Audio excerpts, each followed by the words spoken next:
Hello, this is Dr. Hanaa Assil, and this is Unit 6, October 2023 of the Pearson Edexcel International A-Level Chemistry. So let us take a look at the questions and discuss the answers. The first question says, a series of tests is carried out on a violet-colored solid A, which contains 2 cations and 1 anion. Some solid calcium oxide is added to a spatula measure of A in a test tube, and the mixture heated gently. A pungent gas is given off, which turns damp red litmus paper to blue. Now, if we heat a solid and it gives off a gas with a pungent smell that turns damp red litmus paper to blue, what is the gas produced? Well, you should know that the gas that turns damp red litmus paper to blue is ammonia. And if I heat a solid with a base, so we added calcium oxide, which is a base, we added it to the solid, warmed gently, and it gave out ammonia, that means that cation in the solid is wet. This is test for ammonium ions. When we add a base, heat or warm gently, it gives off ammonia gas. This is test for ammonium ions. Alkaline solutions are added drop by drop to separate samples of an aqueous solution of A until there is no further reaction. With dilute sodium hydroxide, a green precipitate forms which dissolves in excess sodium hydroxide, giving a green solution. With dilute aqueous ammonia, a green precipitate forms which dissolves in excess ammonia, giving a violet solution. State the types of reaction that occur when the precipitates dissolve. Okay, let's take sodium hydroxide first. It says with sodium hydroxide, we got a green precipitate that dissolves in excess sodium hydroxide, giving a green solution. You should realize that this is a chromium ion, and when we add sodium hydroxide to the chromium water complex, what happens is a proton from the water is removed to form OH instead of H2O. So some of the water that are complex to the central metal ion are deprotonated to form OH. So what happens with the sodium hydroxide is deprotonation, removing of a proton from the water to form OH instead of H2O. What about excess ammonia? When we add excess ammonia, so we know by now that this is chromium. Again, the chromium water complex with a small amount of ammonia, it gives a green precipitate, and this dissolves, giving a violet solution. But what is happening in this case is that the water molecules are replaced by ammonia ligands, so this is called ligand exchange. Give the formula of the cation. Of course, we have decided that the cation is chromium 3+. An aqueous solution of A is acidified with dilute hydrochloric acid and a few drops of barium chloride solution. A white precipitate forms, and the first thing we ask ourselves is, this is test for what? When we add dilute acid and barium chloride and get a white precipitate, this is test for sulfate. And please note, does the question say name the anion or give the formula of the anion? So here we need the formula. State the reason for adding dilute hydrochloric acid. Of course, in this kind of tests, when we're trying to test for sulfate using barium chloride, remember there are other ions that could give a white precipitate, for example, carbonate. So we add acid first to remove any carbonate that could be present that would form a precipitate even if I don't have sulfate. So we add the acid to remove carbonates or any of the other ions that could give a white precipitate, and then we add barium chloride. Then if we get a white precipitate, it is a sulfate. So just a formula for compound A using your answers to A, B, and C. Now, if you remember in A, B, we got ammonium and chromium 3+, and here we're saying sulfate. So we have all these three. What would be the formula of the compound? Remember that ammonium ions have 1 positive charge. Chromium is +3. So overall, I have a total of +4, and that means I need 2 sulfates to balance with 4 negative charges so that the molecule is neutral. So this would be the formula of a compound containing ammonium, chromium 3+, and sulfate ions. Question 2 says compounds B and C are isomers with the molecular formula C3H4O3. Now here we're talking about B, and the question says B is a colorless liquid with this structure. Name the functional groups present in B. What functional groups can we see? Of course, the C double bond O is a ketone, and the C double bond OOH is a carboxylic acid. A series of tests is carried out on this compound. Complete the observation boxes. So the first test is 2 centimeter cubed of aqueous sodium hydrogen carbonate is added to a test tube containing B. Of course, we're adding hydrogen carbonate to what? To something that has an acid. So of course, carbonates or hydrogen carbonates with acids would give bubbles of which gas? Of carbon dioxide gas, of course. So the observation is bubbles of gas. A few drops of B are added to 2 centimeter cubed of acidified potassium dichromate solution, and the mixture is placed in a warm water bath. So the first question is potassium dichromate. What does it do? Well, you should know it's an oxidizing agent. So if I have an alcohol, it would oxidize it to an aldehyde or an acid. If I have a secondary alcohol, then it would oxidize it to a ketone. But what do we have? We have a ketone. So if I add potassium dichromate, which is originally orange, if it were to react, it would change from orange to green. But would it react? We don't oxidize ketones. Ketones cannot be further oxidized. So if I add potassium dichromate, it remains orange. It doesn't react. We cannot oxidize a ketone. Then a few drops of B are added to 2 centimeter cubed of a solution of 2,4-dinitrophenylhydrazine. Now, this is a test for what? You should know that this is a test for aldehydes and ketones. So, do we have any of them? Yes, we have a ketone. So, when we add 2,4-dinitrophenylhydrazine, we should have an orange precipitate. A few drops of B are added to 2 centimeter cubed of Fehling's solution. The mixture is placed in a warm water bath. Now, Fehling's solution is a test for what? It's a test for aldehydes. And if we have aldehydes, it changes from blue to reddish-brown precipitate or a brick red precipitate. Do we have aldehydes? No. So the blue solution would remain blue. A few drops of B are added to 2 centimeter cubed of a solution of iodine dissolved in aqueous sodium hydroxide. The mixture is placed in a warm water bath. Now, iodine in aqueous sodium hydroxide is a test for what? It's a test for the methyl ketone group that we have up there. So we should get a yellow precipitate. Compound C.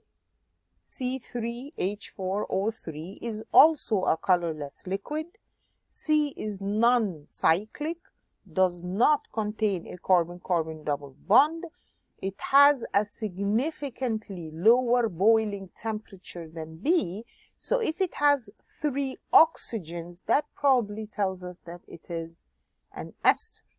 Now, it does not react with PCl5, so there is no alcohol or acid. It reacts with Tollens reagent to produce a silver mirror. What reacts with Tollens? Aldehyde. So that means I have 3 carbons and 3 oxygens. I have an aldehyde group, so the aldehyde group should be at the end. And I have an ester somewhere. This is one possible structure of C. You can rearrange the esters in different ways, but you need an aldehyde on one end and you need 3 carbons. Okay, question 3 says, this question is about ethane dioic acid, also known as oxalic acid. Traces of ethane dioic acid are found in many foods, including spinach, fruits, nuts, and seeds.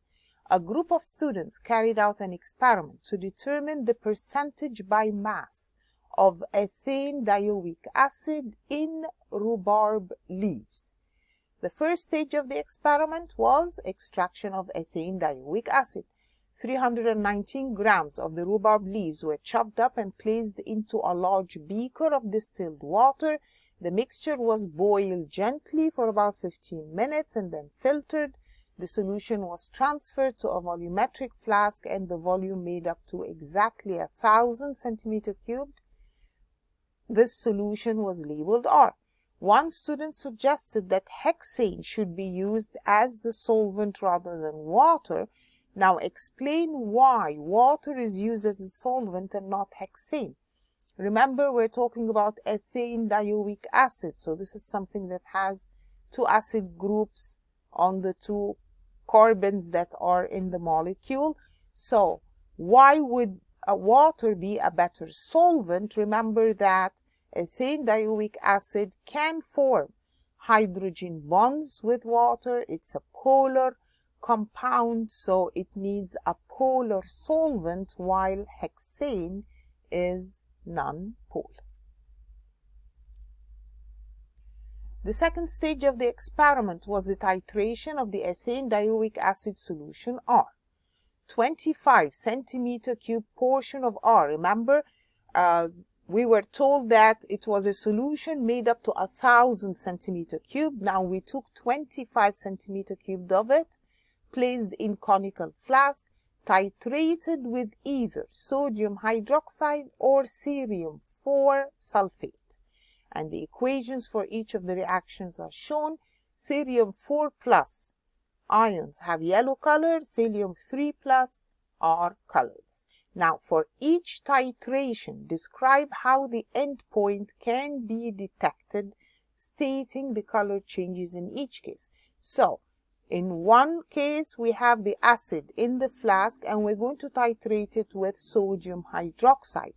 Now, in that case, I would need an indicator. So let us say we use phenolphthalein indicator. So with sodium hydroxide, phenolphthalein indicator is added to the flask. In that case, I'm adding it to acid in the flask. So it will start from colorless, and at the end point, the drop of sodium hydroxide immediately after neutralization will leave a faint pink color. What about if we were titrating it with cerium 4?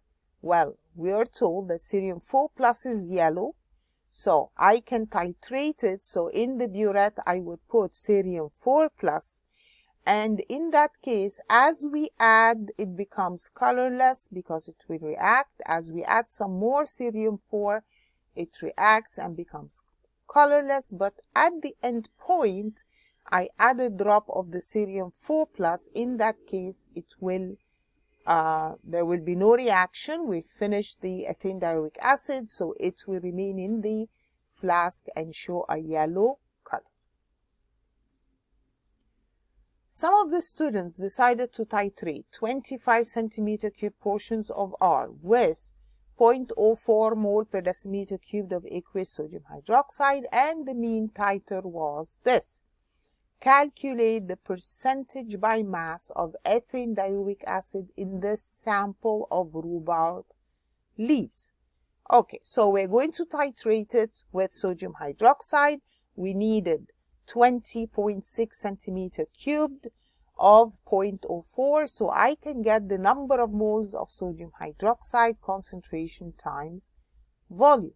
And then I look at the equation. What does the equation up there tell us?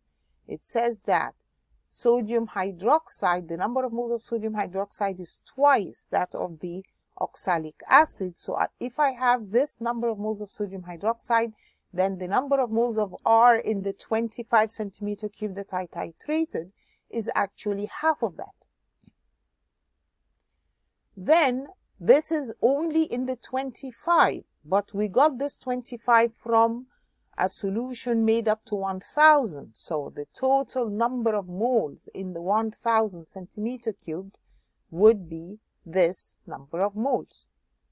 Now I know the total number of moles, and we know the mass of ethanoic acid is number of moles times mR. So this is the mass of ethanoic acid that we were able to calculate.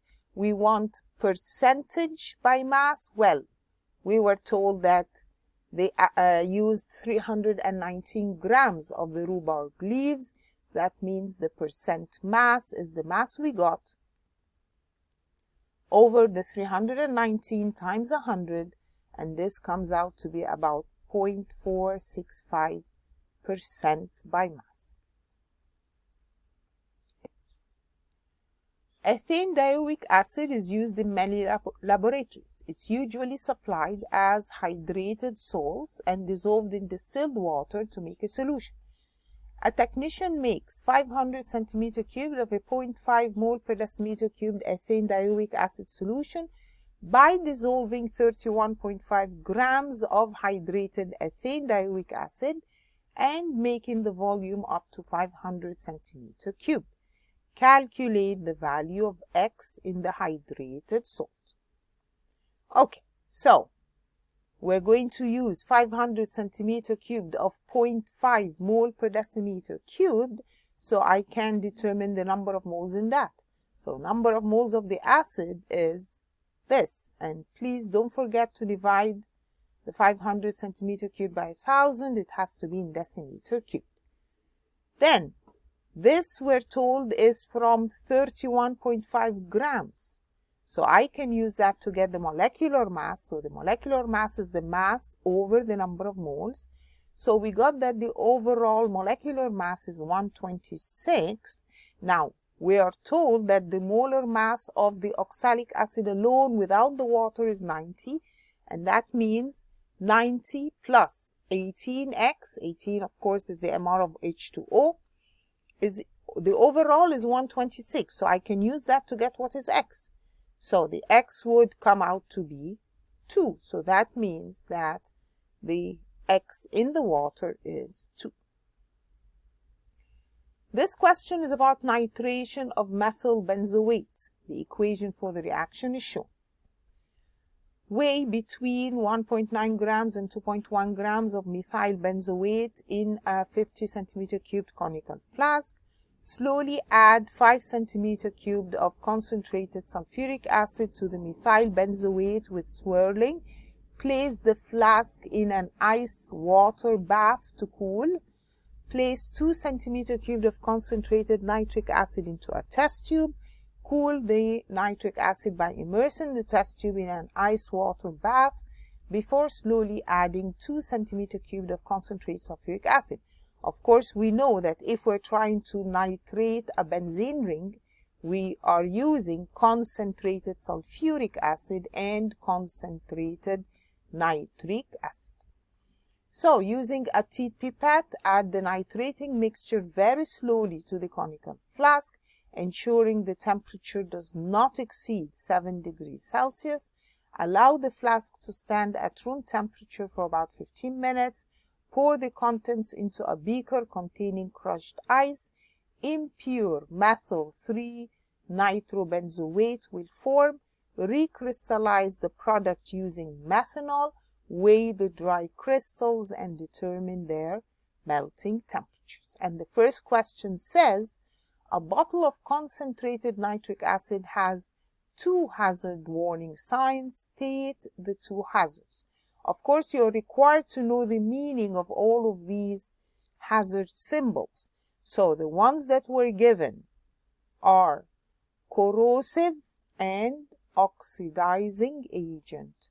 So both of these are on the nitric acid bottle. Give a precaution to reduce the risk when using concentrated nitric acid. Assume that safety goggles and a laboratory coat are used. Of course, we said the concentrated nitric acid is corrosive, so basically we should at least wear gloves. Explain why the nitrating mixture is added slowly in step 4. So we're told that we're supposed to add it slowly. Well, this is because the reaction is very exothermic. And that means as I am adding, the temperature could become too high. And in that case, what we want is just to put one nitro group on the benzene. But if the temperature becomes too high, then we have further substitution and multiple substitutions on the benzene ring. So we add more than one nitro group, which is something we don't want.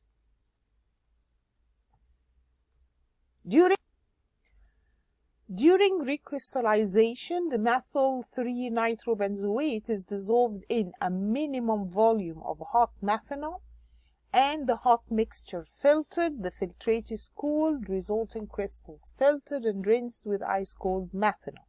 State why methanol is a suitable solvent for use in recrystallization. Of course, when we're trying to recrystallize a solid, we should use a solvent in which the solid is very soluble at high temperature, but as we cool it, it becomes less soluble, so it comes out and forms crystals. State the purpose of each of the filtrations during recrystallization of the product. Now, we are told that we added hot methanol at the beginning, and this hot mixture was filtered. And then we allowed it to cool to form crystals, and then the resulting crystals were filtered. Remember that this is how we do recrystallization. So to perform recrystallization, we first add a small amount of a hot solvent to dissolve the impure crystals. And then we filter it. This filtration on hot is to remove the insoluble impurities.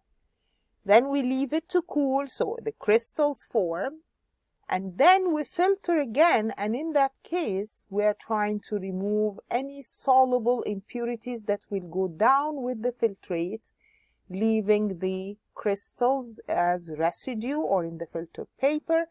We can then dry the pure crystals between filter papers.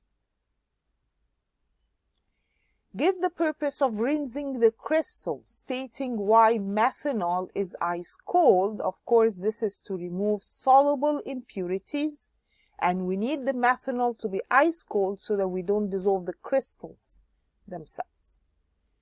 1.95 grams of methyl benzoate reacted with an excess of nitric acid to form 1.51 grams of the product. Calculate the percent yield. Of course, to get percent yield, I have to calculate theoretical yield first.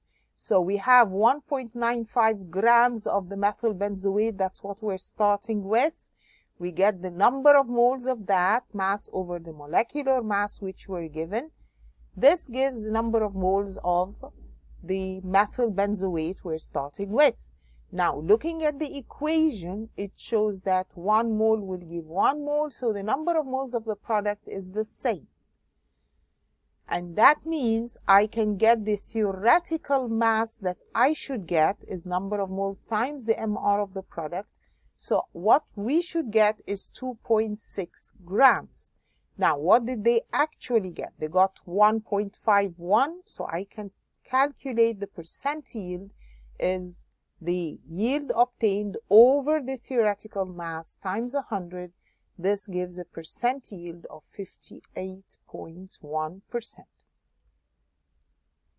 Now, give one possible reason why the yield is less than 100. Always, usually, when we do these kinds of experiments, what we get is actually less than what we should get, and this may be due to incomplete reaction or loss of the product while transferring and recrystallizing the crystals.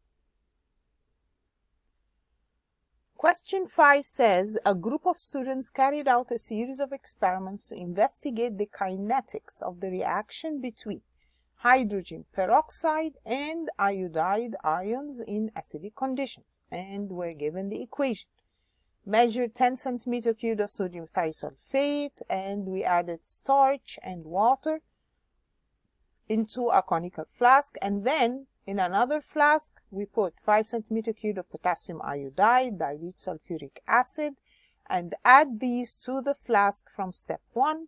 Measure 5 centimeter cubed of aqueous hydrogen peroxide solution into the test tube, add the hydrogen peroxide to the conical flask, mix thoroughly, start the timer, record the time taken when the solution turns blue-black, repeat the experiment, varying the volumes of potassium iodide and distilled water to keep the total volume of the mixture constant. And the first question says, explain the purpose of adding sodium thiosulfate solution. Remember, we're trying to detect presence of iodine, and the equation produces iodine. When the H2O2 reacts with iodide, it forms iodine. And we're trying to use the starch as indicator. Remember, the role of the starch here is to act as an indicator. You should know that starch with iodine gives blue-black. But we don't want it to turn blue-black immediately as soon as I start the reaction. So we add a certain amount of sodium thiosulfate so that it reacts with the iodine as it is formed. Until that amount of sodium thiosulfate is used up, then the iodine reacts with starch to form a blue-black color. So this allows the reaction to occur in a certain amount of time. A set of results are shown, so they change the concentration of potassium iodide and we keep everything else, sulfuric acid and H2O2 and starch and thiosulfate, all are constant. Of course, we're changing the amount of water in order to keep the total volume the same. So we're required to plot 1/T versus the volume of potassium iodide. So we plot the graph, the volume in centimeter cubed on the x-axis, the 1/T in seconds to the -1. We distribute the numbers so that we use all the paper. We plot with small x's and we join with a straight line of best fit. So this should be the graph obtained. Deduce the order of the reaction with respect to iodide ions. So if I got this graph, what does that tell me about the order of the reaction? You should know. If 1/T represents the rate. So if we're plotting the rate versus the volume here, which is proportional to the concentration. So the volume, as we change it, we're changing concentration. So rate versus concentration. If it's a zero order, there should be no change and it should be a straight horizontal line. If it is first order, so ours is obviously first order, then it should be a line that shows direct proportionality. A second order, that would be the graph that we get. So from our graph, it's first order since the rate is directly proportional to the amount of reactant. give a reason why the concentration of potassium iodide solution is significantly lower than that of the hydrogen peroxide and sulfuric acid. In these kinds of reactions, I'm trying to determine the effect of the rate or of the concentration of potassium iodide on the rate. Then all the other solutions should be high concentration so that they are almost constant, and in that case the rate would depend only on the concentration of the iodide ions, which we're trying to find out.